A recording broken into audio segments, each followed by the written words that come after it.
ते सुन फरियाद पीरां दिया पीरा, सुन फरियाद पीरां दिया पीरा,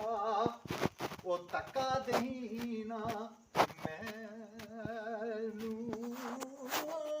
ओ बेकसां दा ओए वाली तू है, ते शर्म दिती रब तैनू,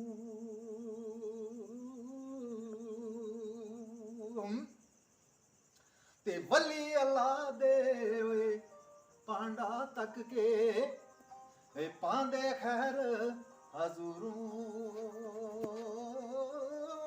वो जड़ा ए पाक गरूरू होवे ए तो कर पर्दे ओए नूरू।